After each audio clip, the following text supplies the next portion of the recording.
मोठे बाई, हा बघा आलं नवीन बकरा. आता बघा गंमत. रत्नाकर काय चाललंय? काय ग झालं का एक दिवसात गाव दाखवून? की पाहुणीला अजून गाव बघायचंय तुझ्या नवऱ्यासोबत? बघ बाई, माझा एक भाचा आणि भाऊ तर वाया गेलेच आहे. आता फक्त सिद्धू बाकी आहे. त्याचंही आता काय होतंय काय माहितीये. रत्नाकर काय चाललंय?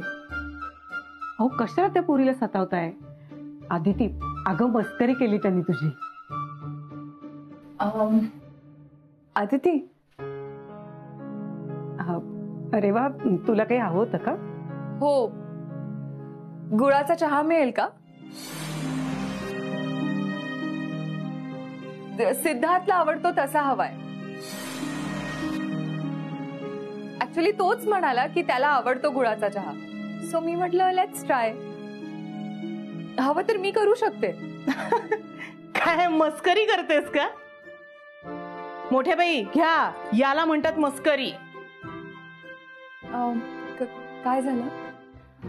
नाही म्हणजे तुला जमणार नाही ना. आणि तसंही सिद्धूला मोठ्या बाई किंवा आदितीच्या हातचाच गुळाचा चहा आवडतो. ओ, मग आता कोण करतंय गुळाचा चहा? मी बनवते ना. नाही मोठ्या बाई, मी बनवते. मग गुळच घालशील ना चहात? नाही म्हणजे गुळ आहे की नाही बघावं लागेल ना. मी बघते ना, तू कर चहा. एकाच कपात पिणार का चहा? हा, नाही नाही म्हणजे सिडला पण हवाय की फक्त तुझ्यासाठी बनवू? नाही, त्याला नकोय, फक्त माझ्यासाठी. ठीक आहे, आणते मी बाहेर.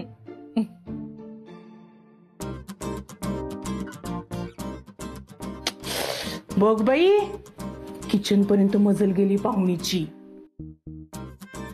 आदिती, एवढं काही नाहीये, तू नको लक्ष देऊ.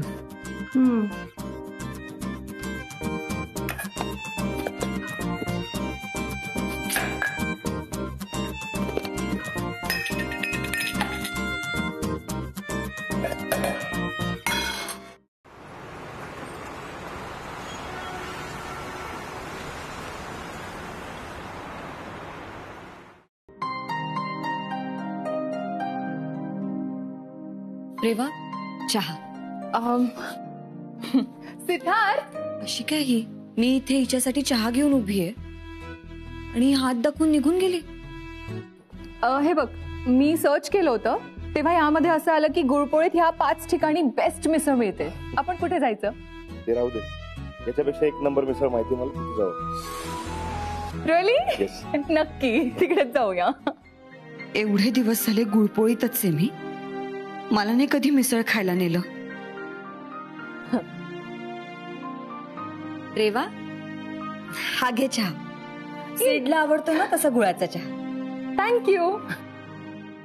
मी मगाशी चहा घेऊन आले ते बघितलं होतंस ना तू? हो, actually I am so sorry, ते एक्साइटमेंट मध्ये स्किप झालं. मग आज कुठे जाणार? ऍक्च्युली मला ना नाशिकची मिसळ खायची आहे. सो मी हे बघ, ह्या 5 ठिकाणी बेस्ट मिसळ मिळते. मी सिद्धार्थला विचारलं की आपण कुठे जाऊया, तर तो म्हणाला ह्याच्यापेक्षाही स्पेशल ठिकाण आहे, तिकडे जाऊया. तुला माहिती असेल ना ती जागा? ए सिद्धार्थ, आदिती गेलीये का तिकडे? नाही नाही, सिड मला इथे कुठल्याच स्पेशल ठिकाणी घेऊन नाही गेले, पण तुला नेतोय.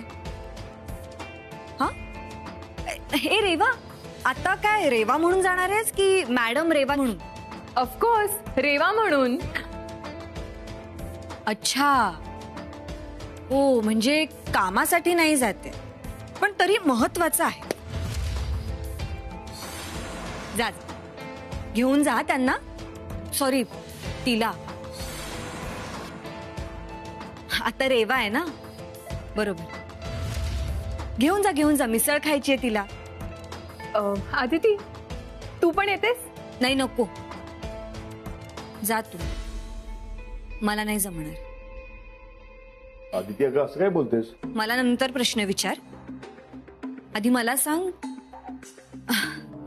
काल सगळं गाव फिरून झालं ना तुमचं? पण तरी सुद्धा गावातली स्पेशल ठिकाणं अजून राहिलीच आहेत का? हं? नाही ठीक आहे, तिला जिथे फिरायचे तिथे फिरव, ती आनंदी राहायला हवी. काय आहे, ती आपल्या फॅक्टरीला फायनान्स देणार आहे. तिला काय हवं काय नको ते पाहायलाच हवं. जा हा सेट घेऊन जा तिला. ते रात्रीचं चांदणं दाखवलंस का तिला?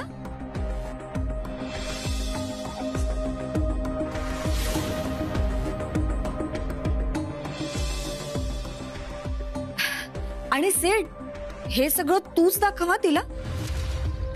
नाही म्हणजे मला तर काही जमणारच नाही. फॅक्टरीसाठी फायनान्स देणार आहे ती, तिला आनंदी ठेवायलाच हवं. पण रेवा, अशी कामाची पद्धत मी पहिल्यांदा बघते. म्हणजे बाईक वरून गाव फिरून फायनान्स देणं. एक्सक्यूज मी, तुला काय म्हणायचंय? मला माझं काम जमत नाहीये. मी इथे टाइमपास करायला आले, चिल मारायला, गाव फिरायला आले. याला रिसर्च मेथड म्हणतात. आता तुला काय करणार आहे यातलं? कारण तुला सगळं आयटम मिळालंय. तिकडे मॉम डॅडचा बिझनेस आणि इथे गुळपोळीत आल्यानंतर तात्यांनी सरळ फॅक्टरी तुझ्या नावावर केली. तू स्वतः काय केलंस? आणि तुला काय वाटलं? 10 फायनान्सर्सना तेच तेच ठराविक मेल्स कॉपी पेस्ट केले आणि तेच तेच पीपीटी दाखवले म्हणजे झालं तुझं काम? एक मिनिट, कुठूनही पेस्ट केलेली पीपीटी नव्हती ती.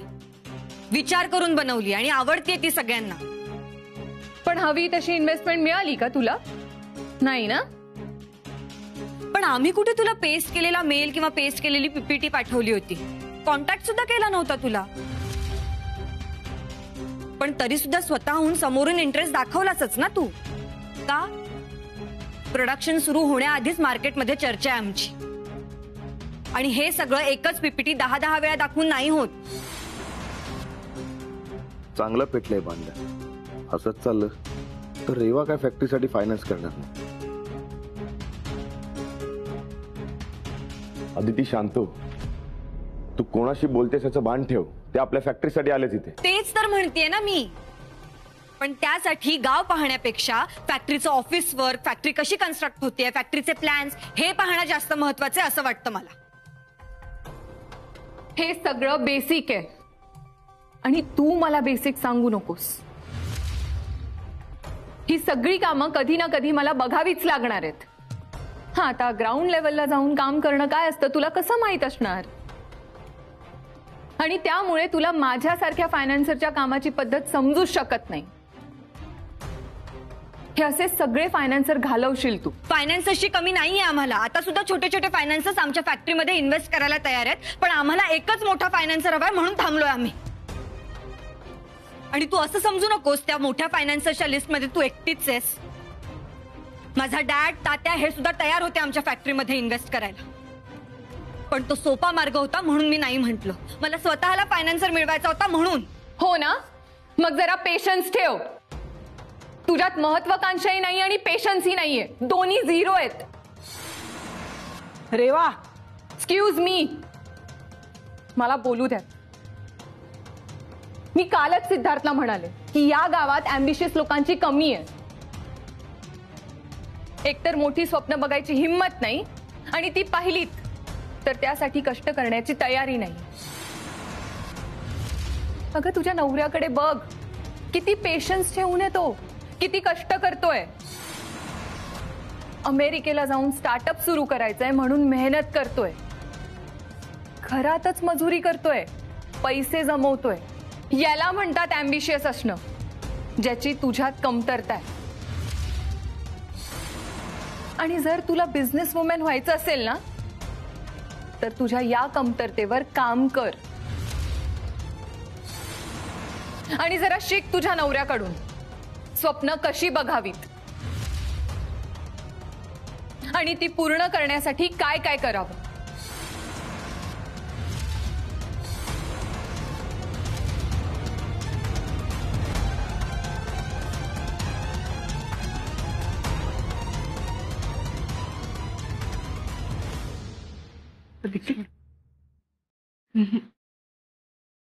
Reva Reva Reva please please please हे बघ. प्लीज थांब, माझं ऐकून तर घे. प्लीज मला एकटीला जाऊ दे, तरच मी शांत होईल. हे बघ, तू तुझा हवा तेवढा वेळ घे, पण कदाचित तुझा झालेला गैरसमज मी दूर करू शकतो. कसला गैरसमज? तू पाहिलंस ना, आधी तिला जे वाटतं ते सरळ सरळ ती सगळ्यांसमोर बोललीये, मग कसला आलाय गैरसमज? उलट आज तिच्या बाबतीतला माझा गैरसमज दूर झालाय. मला वाटलं होतं तशी नाहीये ती. नाही रेवा, एक मिनिट प्लीज. जर तू बायकोची बाजू मांडायला आला असशील तर मला काहीही ऐकायचं नाहीये. तू जा. मी तिची बाजू घेत नाहीये, पण मला जे बरोबर वाटते ते मी सांगतोय. आणि मुळात अदिती कुणाचा अपमान करणारी ती नाहीये. हा कदाचित ती इन्सिक्युअर झाली असेल. व्हॉट? एक मिनिट. आधी ती इन्सिक्युअर झाली असेल, पण कशाच्या बाबतीत? हे की मी तुला गाव दाखवायला घेऊन गेलो.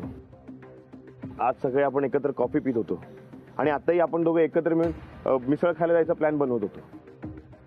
सतत आपण दोघे एकत्र फिरतोय आणि या सगळ्यामुळे तिला इन्सिक्युअर फील झालं असेल. So what? मला क्लिअर सांग काय ते. हे बघ रेवा, आपण दोघं सतत एकत्र राहतोय आणि या सगळ्यामुळे बायको म्हणून तिला इन्सिक्युअर वाटते बहुतेक. व्हॉट?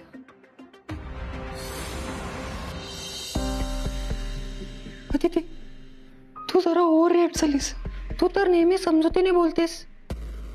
अरे मला नव्हतं असं रिॲक्ट व्हायचं, पण माहित नाही का. आदिती,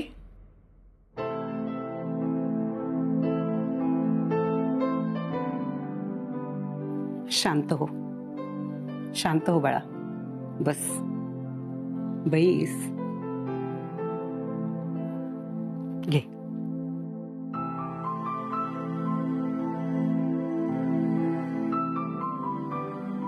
आदिती, अगं सिद्धू आणि रेवा मॅडम एकत्र फिरतात, गप्पा मारतात, त्यामुळे अस्वस्थ होऊन तू असं सगळं बोलून गेलीस ना, बरोबर? आदिती बाळा, आता यावेळी तू चुकलीयस.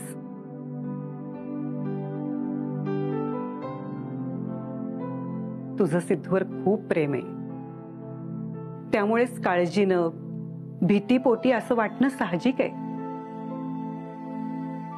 पण मग बाळा, अगं विश्वासाचं काय? नात्यामध्ये प्रेमापेक्षा किंबहुना त्याहून जास्त विश्वास हवा.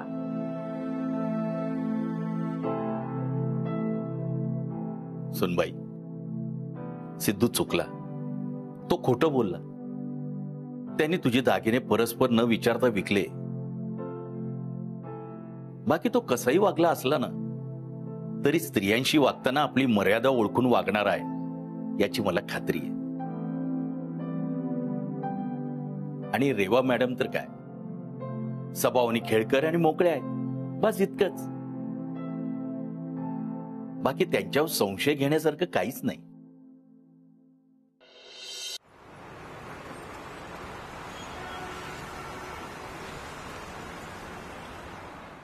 प्लीज शांत हो. कशी शांत राहू मी? नाही शांत राहू शकत आता मी. आधी तिने माझ्या कामाच्या पद्धतीवर शंका घेतली. ठीक आहे, तिला त्यातली समज नसेल म्हणून तिला माझ्या कामाची पद्धत नाही आवडली. इट्स ओके, समजू शकते मी. पण जर तुझा अंदाज बरोबर असेल, दॅट मीन्स तिने माझ्या प्रोफेशनल असण्यावर अविश्वास दाखवलाय. This is very insulting for me. नाही, तसं नाहीये. आदिती कुणाचा अपमान नाही करणार. हा, पण तिला वाटलं असेल, ती पॉझिटिव्ह झाली असेल. किती बाजू घेतोयस बायकोची? हे बघ, मी अनोळखी आहे, मी समजू शकते. अरे पण तुला कळतंय का, तुझ्यावर, स्वतःच्या नवऱ्यावर तिचा विश्वास नाहीये. काय बिझनेस करणार ही बाई? बिझनेस हा विश्वासावर अधिक चालतो हे लक्षात ठेव. अदिती, या बाबतीत तू सिद्धार्थवर विश्वास ठेवायला हवा होतास. हो, सिद्धार्थ कसाही वागला असेल, पण अप्पा जे म्हणतायत ते मला पटतंय. माझा विषय सोड, पण तुझं त्याच्यावर प्रेम आहे.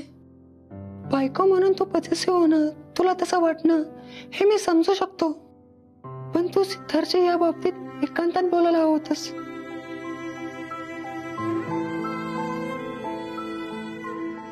एकांतात बोलण्यासाठी भेटतोय कुठे तो मला? काल सुद्धा त्याच्याशी बोलायचं म्हणून अंगणात गेले होते तर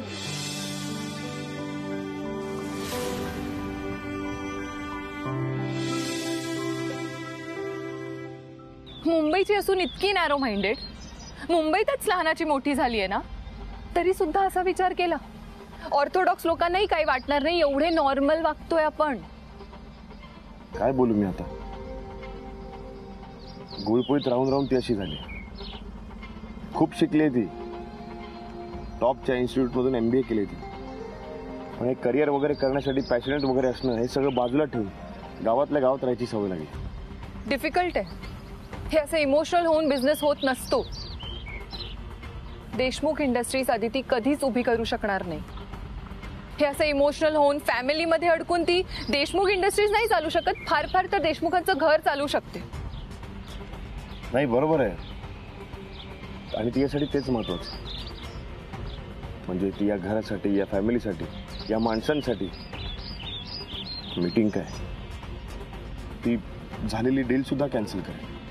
तरी सुद्धा तात्यांनी तिला ओनर केलं, डिसिजन्स घेण्याचे अधिकार दिले.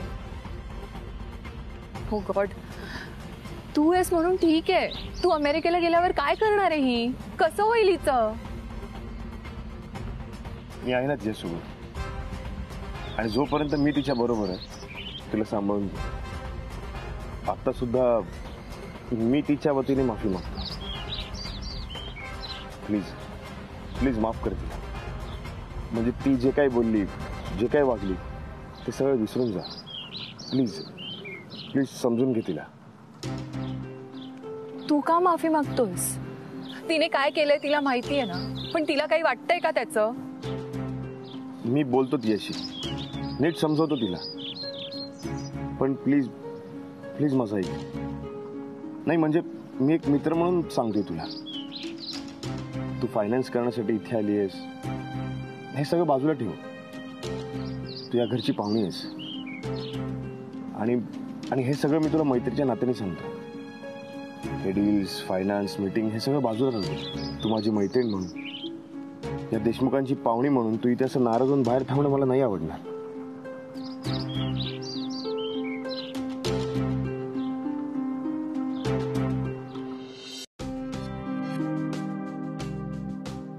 अदिती, वाईट वाटून घेऊ नकोस. तू जे काही रेवा मॅडमना बोललीस, तुमचा जो काही वाद झाला त्यावर मला नाही वाटत ते आपल्या फॅक्टरीसाठी फायनान्स देतील. मूर्ख आहे मी. मला शंका आली. ही पर्सनल गोष्ट आहे. पर्सनल गोष्ट आणि प्रोफेशन हे वेगळं वेगळं ठेवताच नाही आलं मला. रिॲक्ट होण्याआधी प्रोफेशनली विचार करायला हवा होता. माझ्यामुळे हे डील हातातून जाणार आहे. अदिती, आता जे झालं ते झालं, पण ऍटलीस्ट तू तिच्याशी बोल. तो बिझनेस इंडस्ट्रीमध्ये आपलं नाव खराब व्हायला नको. अदिती, तू त्यांची माफी माग. म्हणजे त्यांनी फॅक्टरीसाठी पैसे द्यावेत म्हणून नाही, तुझ्या समाधानासाठी. मी तुला ओळखते अदिती. अगं, तू त्या दोघांवर संशय घेतलास, तुझंच मन तुला खात राहील बघ. मला माहितीये या सगळ्याचा तुला खूप त्रास होतोय ना. अगं मग माफी माग आणि विषय संपव. तू माफी मागितली नाहीस तर हा वाद असाच राहील. बरोबर बोलतायत मोठ्या बाई. माफी मागायलाच हवी, नाहीतर हे गिल्ट राहील मनात. ठीक आहे, मी माफी मागते त्यांची.